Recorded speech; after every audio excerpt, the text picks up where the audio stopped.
প্রতীক জৈনের বাড়ি ও আইপ্যাকে ইডির তল্লাশিতে তদন্তে মুখ্যমন্ত্রীর বিরুদ্ধে বাধা দেওয়ার অভিযোগ। প্রতিবাদে ফের পথে নেমেছে আজকে বিজেপি। ডানলপে রাজু বন্দ্যোপাধ্যায় নেতৃত্বে বিটি রোড অবরোধ, পুলিশকে চপ সাজানোর চেষ্টা।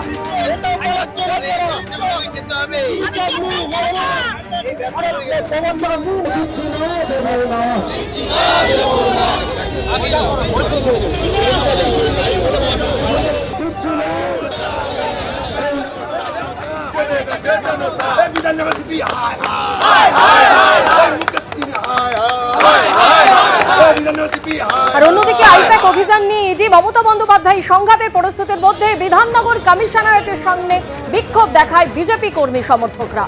পাশাপাশি একই সঙ্গে বিধাননগর পুলিশ কমিশনারেটের সামনে ছবিও আপনাদের সামনে তুলে ধরছি, যেখানে বিজেপি কর্মী সমর্থকরা বিক্ষোভ দেখান। অন্যদিকে ডানলপে রাজু বন্দ্যোপাধ্যায়ের নেতৃত্বে বিটি রোড অবরোধ করে বিজেপি কর্মী সমর্থকরা। পুলিশকে চপ সিঙ্গারা বিলির চেষ্টাও করা হয়।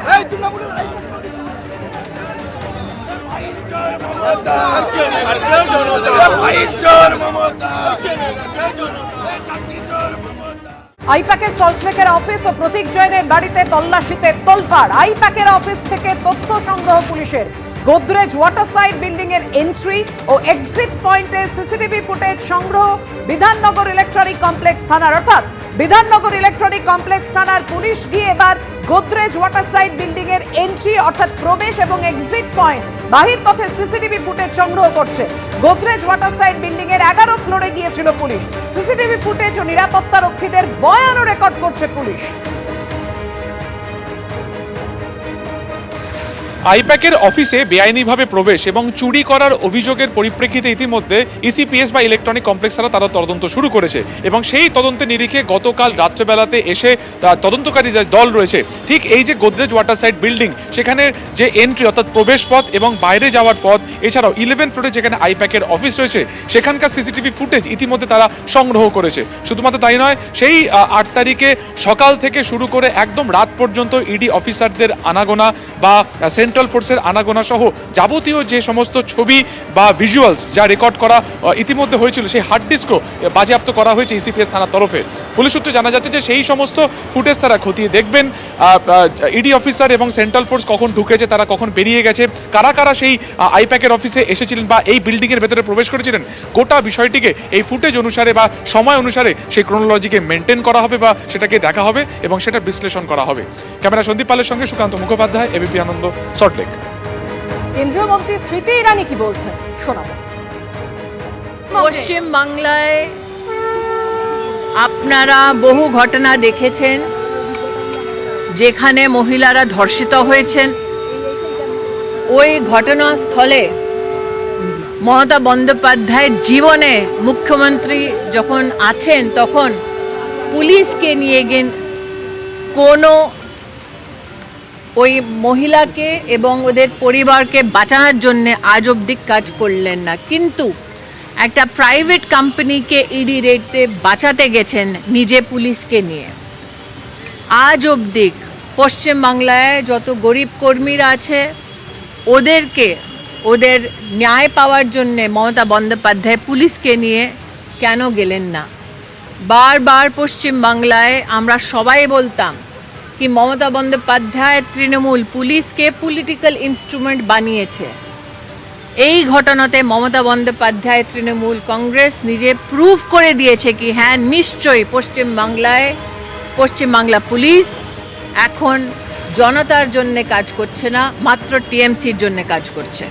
আইপ্যাকের অফিস এবং কর্ণধারের বাড়িতে ইডির তল্লাশি ঘিরে তুঙ্গে সংঘাত। 7 নম্বর লাউডন স্ট্রিটের বহুতলে সিসি ক্যামেরা ডিভিআর বাজেয়াপ্ত করে পাঠানো হলো ফরেন্সিকে। ওই বহুতলের ফ্যাসিলিটি ম্যানেজারকে নোটিশ পুলিশের। ঘটনার দিন সকালে কারা কর্তব্যরত ছিল তাদের নামের তালিকা জানতে চাইল পুলিশ। পরিচারিকা সহ বেশ কয়েকজনকে জিজ্ঞাসাবাদ করে বয়ান রেকর্ড পুলিশের। ইডির যে টিম ওই দিন তল্লাশিতে এসেছিল সেই টিমে কারা ছিল, কতজন সিআরপিএফ জওয়ানকে সঙ্গে নিয়ে ইডি তল্লাশিতে এসেছিল, কোনো ফরেন্সিক এক্সপার্ট ছিল কিনা ইডির কাছে জানতে চাইবে পুলিশ। সকাল 6টা থেকে তল্লাশি শুরু হলেও সকাল 11:30টায় ইডির তরফে থানাকে ইমেল করে জানানো হয় দাবি পুলিশের। যে ইডি আধিকারিক থানাকে ইমেল করেছিলেন তাকেও নোটিশ পাঠানো হবে পুলিশ সূত্রে খবর। ফ্ল্যাটের ভেতরে ঠিক কী পরিস্থিতি হয়েছিল জানতে আইপ্যাক কর্ণধার এবং তার পরিবারের সদস্যদের বয়ান রেকর্ড করবে পুলিশ। যখন সিআরপিএফ আধিকারিকরা পুলিশকে বাধা এবং ধাক্কা দেয় তখন কর্তব্যরত কয়েকজন পুলিশ কর্মীর ইউনিফর্মে বডি ক্যাম ছিল, পুলিশ সূত্রে খবর। সেই সব বডি ক্যাম ফুটেজ পরীক্ষার কাজ শুরু করলো পুলিশ।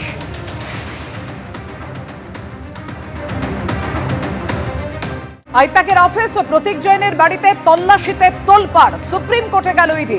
এনফোর্সমেন্ট ডাইরেক্টরেট এবার সর্বোচ্চ আদালতের দ্বারস্থ হলো। আইপ্যাক কাণ্ডে সুপ্রিম কোর্টে আবেদন জানালো ইডি, দ্রুত শুনানির আবেদনও জানানো হয়েছে। কলকাতায় আইপ্যাকের অফিস এবং কর্ণধারের বাড়িতে ইডির তল্লাশি, জরুরি ফাইল, হার্ড ডিস্ক ও মোবাইল ফোন ছিনিয়ে নেওয়ার অভিযোগ মমতা বন্দ্যোপাধ্যায়ের বিরুদ্ধে। গতকাল হাইকোর্টে এই সংক্রান্ত মামলার শুনানি স্থগিত হয়ে যায়। আগামী 14ই জানুয়ারি হাইকোর্টে এই মামলার শুনানি রয়েছে। কথা বলবো, আমাদের সঙ্গে রয়েছেন আমাদের প্রতিনিধি বিজেন্দ্র সিংহ।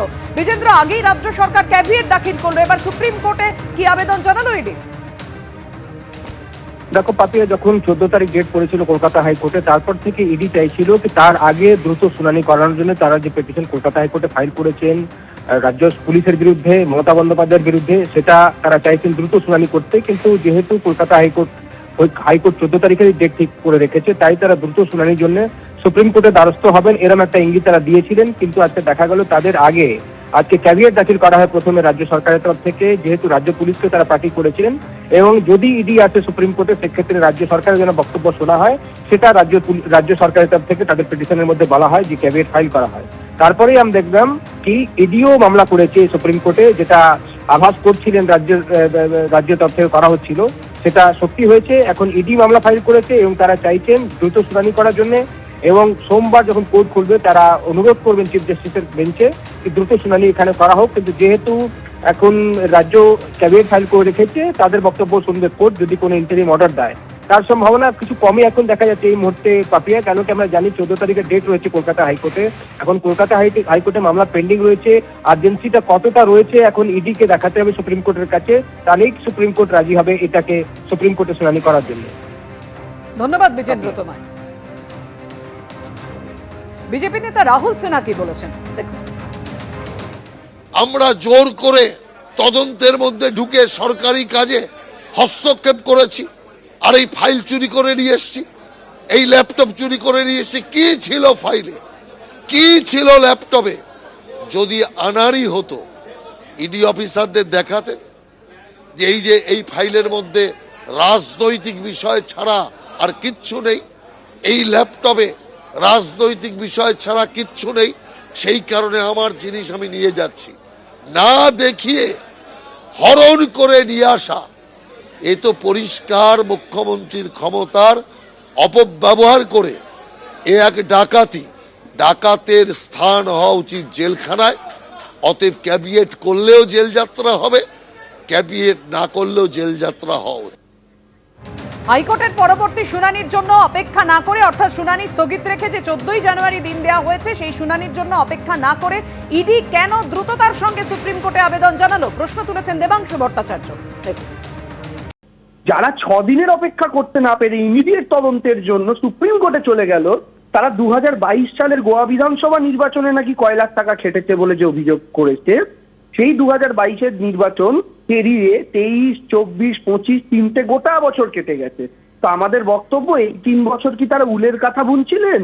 তারপরে যারা 3 বছরের জন্য যাদের কিছু যায় আসে না, যাদের পরোয়া পড়ে না, ফারাক পড়ে না, হঠাৎ 6 দিনের অপেক্ষায় তাদের পরোয়া ফারাক পড়ে গেল, তারা সুপ্রিম কোর্টে গিয়ে ছুটলেন। যে নির্বাচন আসা মানে দুর্গাপুজো আসছে কাশফুল দেখলে বোঝা যায়, আর নির্বাচন আসছে সিবিআই ইডির তৎপরতা দেখলে বোঝা যায়। এবারও তার ব্যতিক্রম নয়।